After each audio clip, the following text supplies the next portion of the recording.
and welcome to my kitchen and another episode of What's for Dinner. Tonight we're going to make a really quick and easy and budget-friendly hamburger stroganoff. Probably nothing new to many of you, but since I was making it for dinner, I thought I would go ahead and do a video because, like I've said before in other videos, I have a lot of people who follow me who are just learning how to cook or who never really learned how to cook, and hamburger stroganoff is a really nice, easy, filling meal. You could feed a lot of people with a little bit of meat, and it stretches because you're going to serve it over noodles. It's really budget friendly and my family loves it, so hopefully yours will too. So what I have 1.5 pounds of ground beef, and this is 93% lean. We went to the commissary today after we dropped Molly off at school, and I'll show you. Let me grab the other package that I have.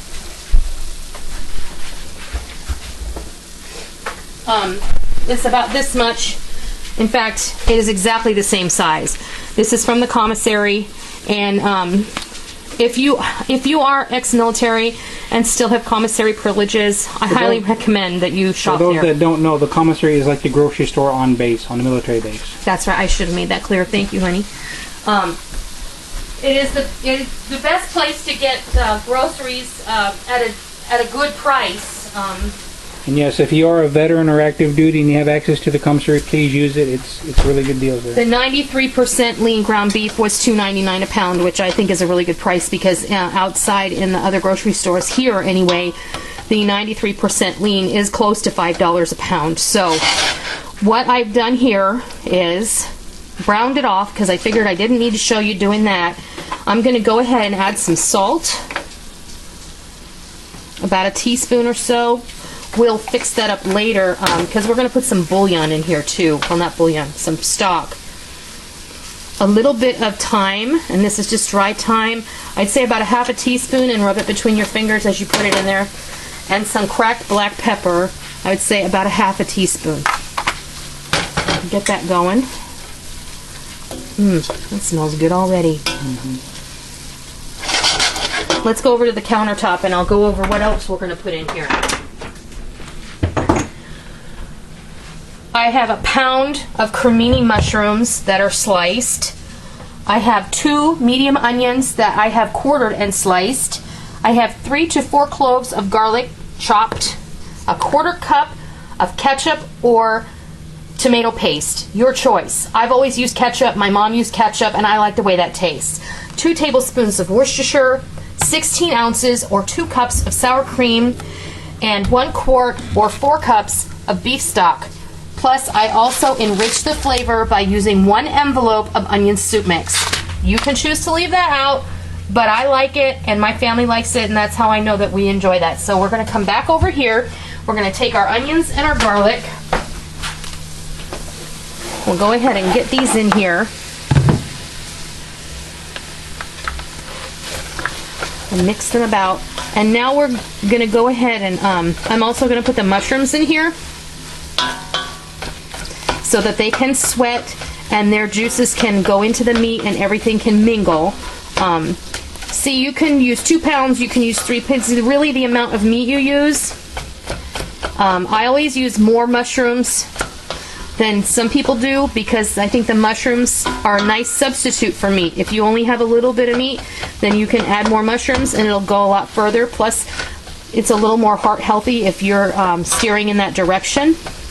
Or you're vegetarian. Or you're vegetarian, you're not going to have meat at all, but you could definitely make this with TVP, which is texturized vegetable protein. You could make it with tofu burger substitute kind of thing. You can do this with any meat substitute, it's going to be fine. You could use it with all mushrooms, and you can actually grind up the mushrooms to look like ground beef, and it's going to be just the same. I would probably use a mixture of portobello mushrooms and cremini mushrooms and shiitakes because you're going to get a good vibrant flavor that way. Okay, I'm going to grab my mushrooms. Sorry, I didn't mean to set you off on that tangent. You're fine. I get a lot of people ask me how I would do it if I were going to make it vegetarian, and since I'm not a vegetarian, sometimes that question is really hard to answer. But I know enough I'm sure there are lots of vegetarian cooks on YouTube that can help them out. Okay, so I'm getting this nice and incorporated. Now I'm going to put the lid on it. I'm going to let those mushrooms sweat. Wrong lid, that's the lid for my water pot. I have a pot of water over here, and I'm going to cook up a pound of egg noodles. So I'm going to let these sweat a little while, and when the mushrooms are completely slumped and the onions are a bit translucent, we'll come back and we'll start to build our sauce. So we'll be back. Alright, our mushrooms have cooked down. You can see they have reduced by like 2/3. So the mushrooms will do that when they've released their flavor into the pan. And now what I'm going to do is I'm going to start building my sauce. I'm going to take this packet of onion soup mix, which is entirely optional, but I think it makes a huge difference. Okay, this alleviates your need for putting a lot of salt in here because the onion soup mix is going to salt this very well. Okay. I know. Micah, help him off the table. Gently. We have a cat who sprained his little paw. Okay, we're going to go ahead and add the Worcestershire and the ketchup. Get it all in there. And the beef stock. And I want you to put the whole thing in here. This is 4 cups.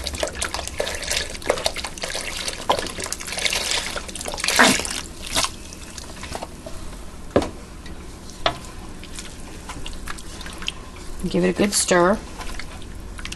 And I want you to bring this to a simmer. So that's going to take a few minutes. And then when this does reach a simmer, we'll come back and I will show you what happens next. Okay, our stroganoff is just about to simmer. So what I'm going to do is I'm getting ready to put the sour cream in. We have to temper the sour cream. Because if we add the sour cream directly to the pan, the sour cream will curdle and you will end up with a lumpy, ugly sauce. It will still taste good, it will just be unattractive, that's all. So we want to temper the sour cream by adding a couple ladles of the hot liquid. And I'm just going to grab a whisk here. This is going to kind of bring up it's going to bring the temperature of the sour cream up so that when we add this to the pan, it's all going to be good. So in we go. For the most part, you can get it all in as much as you can the first time, and then we're going to go back with the spatula and scrape out that measuring cup. Turn that down. Mike is playing Sims. You Sims fanatics will know what that was. That's true. I've already had people comment on that in previous videos. Yeah, someone's playing Sims. I like Sims. I don't have time for Sims anymore. Alright, so here we go. Whiskey. No, there's no whiskey in here. I'm just whisking. But there could be. Oh, I guess there could be. Alright, now, I like this to be a bit thicker, and you can thicken this up by letting it simmer just a little while, and then that sour cream will thicken it up quite a bit. Or if you're impatient. What is that? Like some fireworks or something. You can get out your Wonder Flour, sprinkle some in there,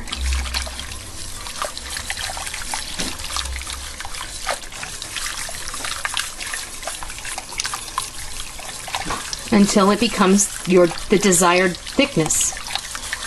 I'm gonna let mine become a little bit thick. There you go. And the dogs hear it now, so alarm system going alerting. I'm gonna add a little more. And then when this starts to simmer again, oh hush!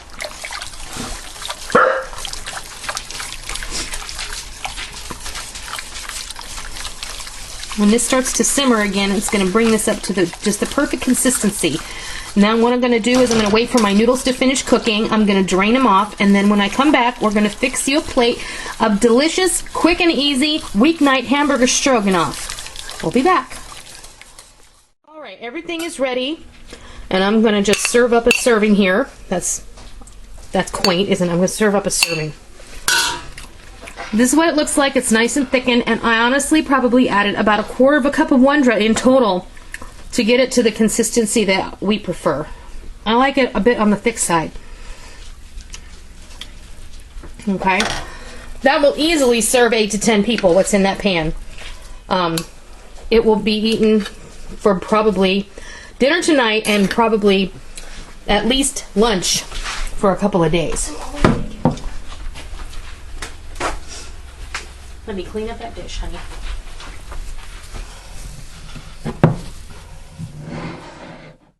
And there you have it. Delicious, quick and easy, extremely budget friendly hamburger stroganoff. Something that you can make any night of the week. Don't have to take a lot of time. You're gonna have dinner on the table in less than half an hour. Put the noodles in the pot, cook everything else while you're waiting for those to cook. Whoa! Sissy likes it too. I hope you try it. I hope you love it. And thanks so much for joining me in my kitchen today. And until next time, I'll see ya.